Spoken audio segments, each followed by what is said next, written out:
All right, everyone, welcome back. This will be lecture 7. So this will be the start of the final unit. I want to take a minute to talk about the papers this week. Some of them were great. Some of you did the readings and listened to the lectures. I have an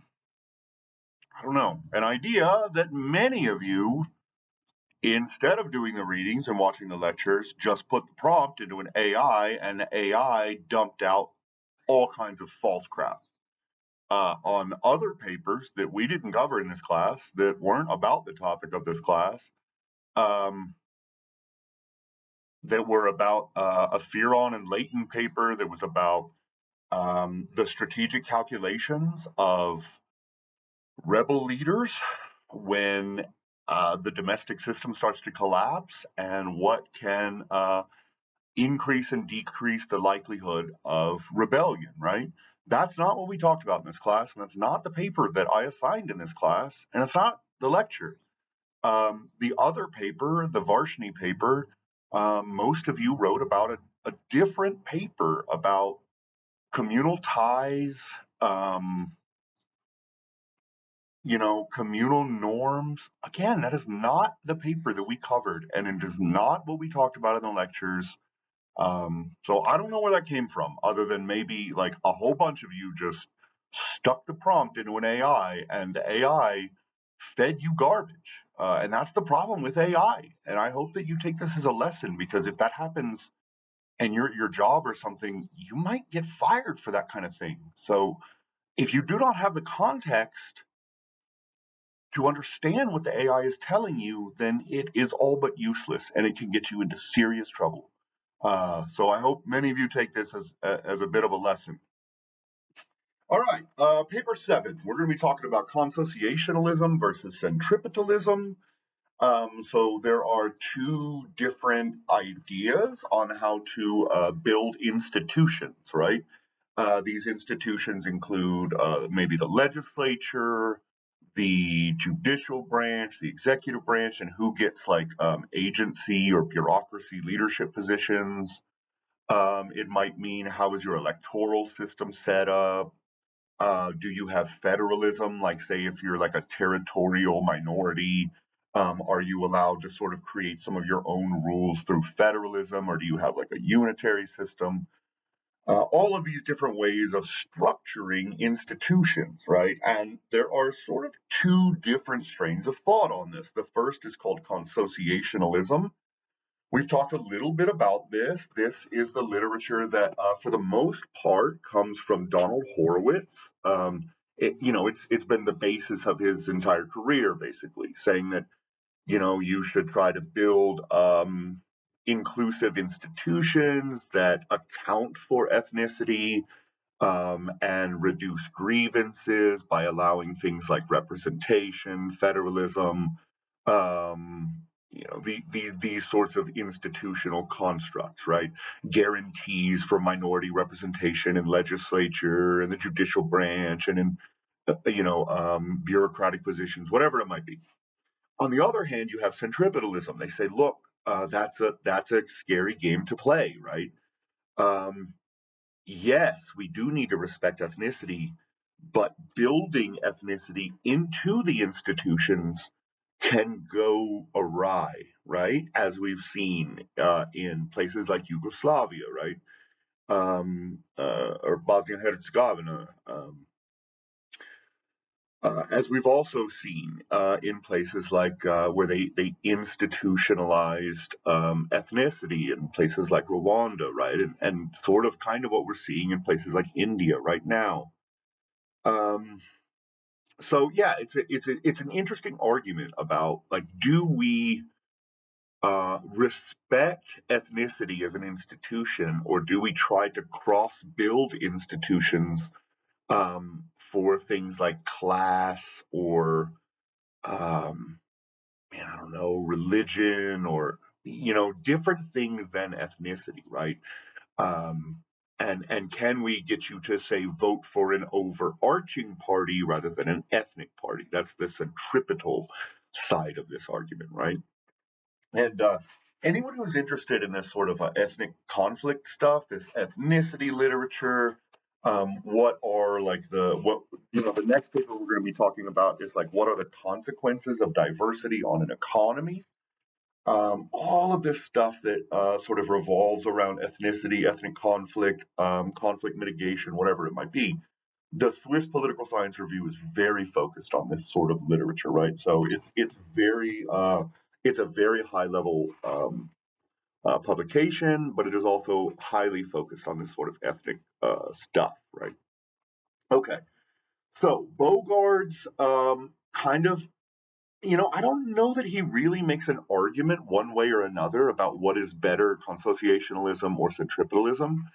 But he is introducing this argument about look, these two ideas don't have to necessarily be combative, right? Like we can take pieces of consociational literature and pieces of centripetalism and sort of meld them together for an even better institutions, right? So it's a really interesting piece. I also, my focus has in my career and in my graduate school training was in statistics, right? And so we do a lot of sort of statistical analyses, which are called quantitative.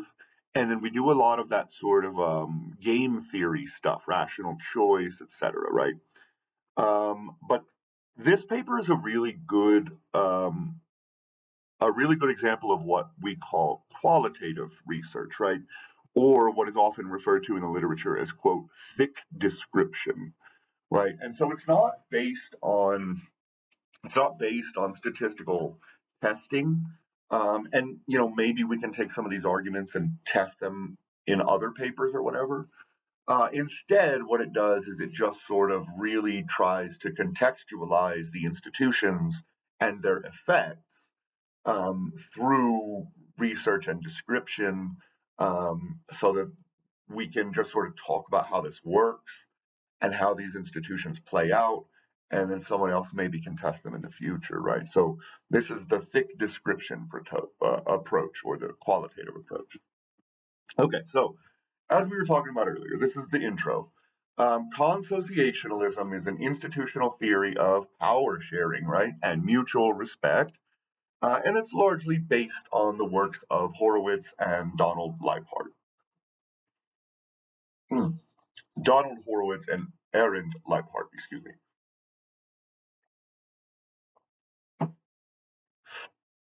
And they say here that, consociationalism advocates for a package of proportionality, right? So proportional electoral systems, a grand coalition of communal leaders, right? So everyone gets access to maybe the executive branch. Maybe we have like power sharing or like I was talking about earlier, guarantees as a bureaucratic leader or something of that sort. Group autonomy, right? So this would be the federalism piece of it. And then mutual vetoes to protect vital interests. The underlying philosophy is one of inclusion, representation, and power sharing.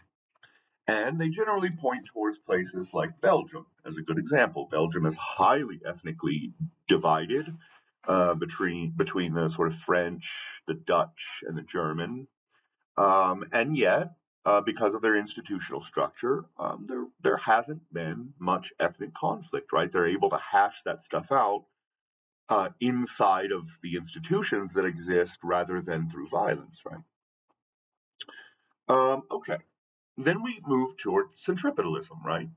Oh, I'm sorry. This is Horowitz. Consociationalism is Leibhardt. Centripetalism is Horowitz. I mixed that up. I apologize. Um, Horowitz says that, yeah, like respect and mutual institutionalization and things like proportional representation can be good, but uh, it can also be very troubling, right? Like if you have a PR system and let's say you live in a place like India, which has a SMD system, so this is hypothetical, and where say 75 to 80% of the population is Hindu, where does that leave the Muslims, right? And sure, if you guarantee, administrative positions and all of these things, like, yes, you will reduce conflict through consociationalism potentially. But there's also, you're sort of leaving the ethnic problem just simmering on the stove, right? You're almost, in a sense, ensuring that your society is based on ethnic tensions rather than, say, capital tensions, environmental tensions, these sorts of things, right? And so, Leibhardt says what we need is cross-cutting cleavages, right? Where I don't see the entire world through a cost-benefit analysis of my ethnic group and where we are relative to you in the society. What we need is cross-cutting cleavages so that not only Muslims, but also Hindus and Sikhs and etc., vote for this overarching umbrella party that has its own, say, left or right wing philosophy instead of an ethnic party, right? Um, and they say, he says, quote, um, centripetalists advocate institutions that provide incentives for the electoral success of cross and multi-ethnic parties and candidates. The aim is to change the nature of ethnic politics by encouraging moderation, right? And the main point that they make here is, quote, it would be wrong to conclude that consociationalism and centripetalism are incompatible. Okay, section 2, centripetalism and consociationalism. Um, Markers of a consociational government. So, like, what does a consociational government look like? We've talked a little bit about it, but you have a grand coalition governing, right? So you probably have a PR system. You probably have to build a coalition after the elections, as in most of Europe, right? Not like the US, where we only have two parties. One always comes out on top, right? Instead, you might have seven parties, and three or four might have to come together to make a coalition government that includes a majority, right? You also probably have proportionality in electoral systems, right? You probably have a PR type of election system. Um, this can look like a lot of different things. It might be a party list system, it might be the alternative vote system, it might just be a straight PR. We'll talk about sort of how that plays out. And this allows for a division of offices and resources, right? Okay, C, you have segmental autonomy. So this generally means you have federalism. Um, it doesn't have to be federalism, but that's usually what they're discussing. And if it's not federalism, then maybe you have some sort of like, I don't know, ethnic autonomy, right? Like, look at Native Americans in the United States or the French in Canada, or oftentimes historically Jews in Europe sort of had their own judicial system, their own sort of territorial autonomy. Yeah, so think of it that way. Even if it's an explicitly a federal system where you have like subunits, right? There may be some sense of federalism through power sharing or autonomy, whatever. Um, okay, D, mutual vetoes. They talked about that earlier, and this is just the idea that, like, if something is clearly just against your group, then your group has the right to just veto the legislation, right? And then we'll have to come back to the drawing board in some sense and come up with some semblance of a compromise, right?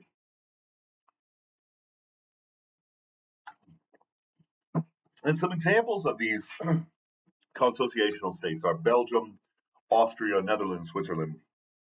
There's a problem in the literature also in that many of these consociational states are also rich Euro states, right? And so, does the just sort of general richness of the population reduce the need for conflict, right? And so, is it consociationalism reducing conflict in Europe? or is it that they're wealthy, right? And so this is something that we're still sort of trying to tease out, right? Because we know from reading the other literature about the security dilemma anarchy situation and fear on enlightenment, wrong paper that many of you wrote about that talks about the access to the potential for benefits of conflict when the state collapses, right? And so just the fact that there's a very, very strong and wealthy and sort of strong safety net system in Europe suggested it might not just be the institutions, right? All right, enough of that.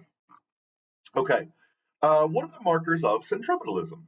All right, first, they say it is associated with institutions that encourage vote pooling, right?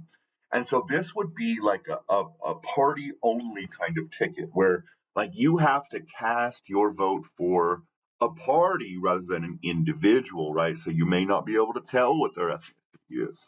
And then the party controls who represents them when the vote tallies are sort of proportioned, right? And this is something that they kind of used in like Ireland post troubles, right? And they say, quote, in direct opposition to consociational recommendations, centripetalists maintain that the best way to manage democracy in divided societies is not to replicate existing ethnic divisions in the legislature and other representative organs, but rather to depoliticize ethnicity by putting in place institutional incentives for cross ethnic voting to encourage a degree of accommodation between rival groups. And that comes from Riley in 2012. See secondary citations. If politicians are dependent on cross communal support to get elected, this will encourage them to adopt a moderate stance, right? So if you can't just go screaming to the rooftops about like your particular ethnic group, and instead you're trying to boost your, let's say, I don't know, Labor Party, then you need to go out there and be talking to laborers and not say Tutsis, right? Okay, the second sort of marker of centripetalism is vote pooling. Oh, we just talked about that, but they also add vote pooling occurs when political leaders seek support outside their own group to win elections and voters exchange votes across group boundaries, right? However, alternative vote only leads to vote pooling in heterogeneous electoral districts, which are difficult to draw when groups are geographically concentrated. So we have to be careful, right? Like there are contextual nuances involved here, right? Vote pooling can be very useful when we're in a heterogeneous district where everybody is sort of mixed. But when, as we know, many states are constructed around geographically located ethnic minorities or majorities, right? And so this can become problematic, and we have to we can't just use vote pooling, right? There have to be other mechanisms in place to ensure that you're not just voting for your ethnic group or territorially or whatever. These systems are pretty rare, they point out, right? And though the literature has generally assumed that these two systems are in direct opposition, Bogaards says otherwise, right? He says the picture changes when we look at countries and self governing regions where the electoral systems, in combination with the party system, promotes vote pooling. After all, preferential voting systems are merely a means to an end. The choice between consociationalism and centripetalism cannot be reduced to a choice between proportional representation and alternative voting, right? Such a narrow focus would leave out other electoral systems that serve Leiphardt's and Horowitz's purposes. All right. Section 3, Centripetalism and Consociationalism, Theoretical Relations. All right, so here, Bogaards is just sort of offering examples of how consociationalism and centripetalism can work in synergy, right? Rather than in opposition. And he says, look at the Swiss elections, right? They have this weird geometric mean election. And he says, quote, it multiplies the vote share for a candidate in the Bernese Jura, which is the territory or district or whatever, with the vote share for that candidate across the entire canton, including the Bernese Jura, right? And this is because they're so territorially concentrated, thus weighing the vote shares double. And then they take the square root of the sum. And this ensures mathematically that you're likely to get a sort of cross-border candidate, right? Okay. Section 4, Malaysia. These are their examples. These are really interesting. And this is sort of the thick description style, right? Okay. Vote pooling in practice, but not by design, right? And he says this is first described by Horowitz. This comes from Horowitz's research. And as we know in Malaysia, there are three major ethnic groups, right? Malay, Chinese, and Indian. And these three groups formed a party, an alliance, not a party, an alliance to gather support across ethnic lines in an electoral system where the winner is decided by plurality vote in a single member district. And usually single member district can be problematic, right? Because they're obviously very close to the people, usually very closely identified to sort of race or ethnicity. There are clear skin signals that can be seen, right? All of these sorts of things. And so this is like the United States election, the single member district plurality, right? And he said, look, they put together sort of this ad hoc alliance for power sharing. It wasn't institutionalized by law, but it allowed them to create an alliance that cut across ethnic boundaries. And he says it's worrying because this is changing, right? And contemporary Malaysian politics have seen a shift toward Malay-centered ethnic politics, right? Because the Malays are the majority. And there have been growing reprisals against Chinese and Indians, right? And they are often the Chinese and Indians don't have sort of full access to the market and labor. They are often sort of it is institutionally or even non-institutionally sort of guaranteed that they can't get some of the better jobs in the society. Okay. Section 5, Lebanon. How proportional representation threatens consociationalism, kind of like we were talking about earlier, right? And Lebanon has a very weird system. It is very, very ethnically divided and ethnically institutionalized. First, their electoral system uses a block vote, right? It says until 2018, Lebanon used a variant of the block vote. Voters have as many votes as there are seats in the multi-member district. Votes cast for candidates, not parties, and winners are decided by plurality. So, say you're in a district of, I don't know, 5 seats, right? This is a multi-member district, very different from the US system. 5 people get elected from our district. That means I get 5 votes. And I can vote for any of the, I don't know, 30 candidates or whatever. Okay. The second distinction is the ballot, right? Quote, voters could write the names of their preferred candidates on a blank piece of paper in the polling station, or they could bring a so-called prepared ballot. This was, in effect, an electoral list prepared by politicians deciding to run together. However, voters could deviate from this list by deleting names and replacing them with others. So kind of a weird system, right? You could show up to your local, I don't know, political organizer, your favorite politician, whatever, and they'll hand you a ballot saying, this is how we want you to vote. And you could change it, but it's often the way it's done. Okay, 3, the composition of the parliament is preordained. It does not change. There are preordained percentages for certain ethnic groups, right? And he says this is the most important thing that is consociational, but is very problematic, right? Quote, the 128 seats in the legislature are divided evenly between Christian and Muslim. And within these groups, a much more fine-grained distribution is made among the 11 confessions, right? The different sects of Christianity and Islam, right? Shia, Sunni, what is the main Christian? Druze Christians, right?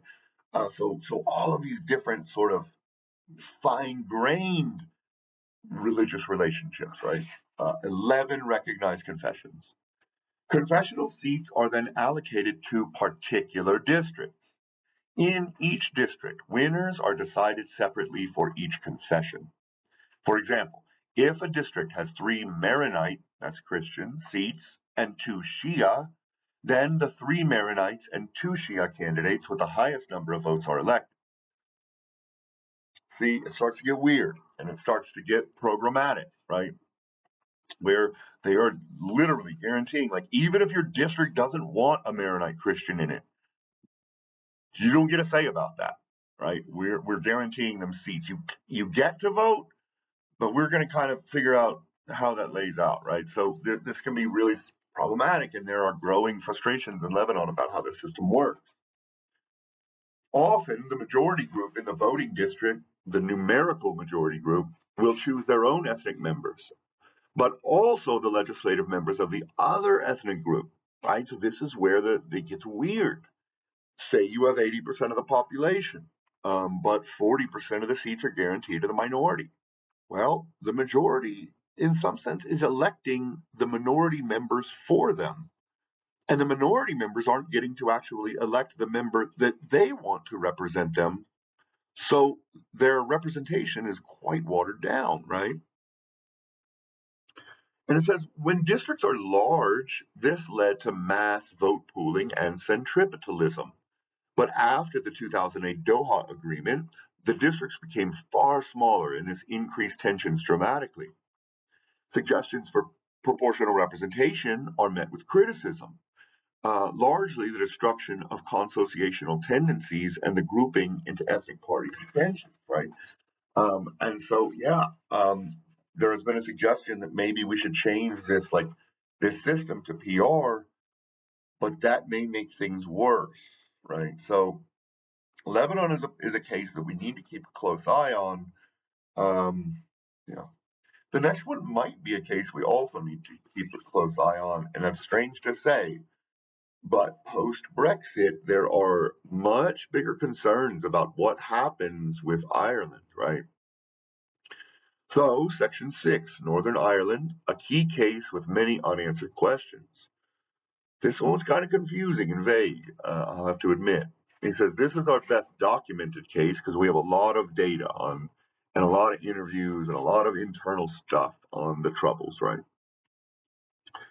And the Troubles ended in 1998 with the Good Friday Agreement in 1998, which we just saw, I guess, the 27th anniversary of just earlier this month. And the Troubles end and consociational institutions are implemented. They also point out that this is also the only divided society really anywhere that uses the single transferable vote. And Leipart says Leipart, the consociationalist, says there are problems with the single transferable vote, right? The first is there's a possibility of gerrymandering offered by sort of small electoral districts, right? So gerrymandering, as we know in the United States, can be very problematic when it comes to actually representing people. Two, difficulty voters may have in ranking candidates, right? So, I guess I should explain the single transferable vote. We have one person coming from our district. I would also mention a couple of American states have implemented this, like Vermont. Okay, say you have one person who gets to come from the district, but you have 7 people running. Okay, well, you as the elector gets to rank them all, right? So you'll actually say, I don't know, this guy is my number 1, all the way up to this lady's my number 2, and then this man is my final, my dead last. I hate this person, right? And so what they'll do is they'll count all of these votes, and you're pretty unlikely to get a majority winner in the first round just because there's so many opponents. And so what they'll do is they'll count up all the votes, they'll tally them. If no one passes 50%, they will scratch the bottom candidate and they will reallocate their votes. And so anyone who voted for that dead last candidate, let's call him Bob, Bob's votes will be reallocated. And so any of those number two votes for Bob, like, who did they like next? Those votes will go to that individual, right? And they'll keep doing that until we get a majority winner, right? So it may take one round, which is pretty unlikely. Again, there's a lot of candidates. We'll go to the next round of redistribution, and we'll just keep redistributing the dead last person's votes until someone hits a 50% majority. Okay. So gerrymandering can cause problems with that, right? There's also the problem, like they were saying, of just having enough information to actually rank all these candidates, right? Um, I just offered you an example of 7. What if there are 27? How in the hell do you rank all those people, right? That becomes a little bit problematic. You probably know who your favorite is, right? Or maybe the first couple, but once you get down to like the middle and the bottom, it becomes just a crapshoot, right? Okay, number 3, the damage that voting for individual candidates can do to party cohesion, right? And this is a point that a lot of people make against like the US system or these candidate-centric systems where you vote for individuals rather than a party, is that they reduce the party's like ability to control their people. It reduces the ability for voters to understand what a party actually wants philosophically. All of these issues, right? Okay, and then 4, you get less proportional results, right? Because we're not using a PR system. Okay, but Mitchell from 2014 retorts, right? And he says, look, I think Leiphardt's got it a little bit wrong here. And he says that his research demonstrates that voters are very well able to rank candidates, that single transferable vote can yield highly proportional results, especially because it sort of forces people to go to the center, right? You don't want to be an extremist in one of these types of electoral systems because the extremists are a bit unpalatable and likely they're going to be the first few out of the redistribution rounds, right? And so their votes are just going to get reallocated. So what is your incentive to be an extremist in one of these elections, right? And then finally, moreover, that there's been evidence of interethnic vote pooling among moderate parties. They also say, additionally, cabinet level positions are doled out in a PR style depending on party success, which can also stimulate vote pooling. And so their final conclusion is pretty vague, right? It says, we thus cannot tell where political moderation comes from, whether it's due to a centripetal electoral system or a consociational grand coalition. So they're like, look, we need a longer term study on this. Okay, section 7, Fiji, executive power sharing and flawed centripetalism. They say, for our purposes, the most interesting feature of Fiji's political system between 1999 and 2006, so this is a very short period, was the combination of alternative voting with constitutionally prescribed executive power sharing.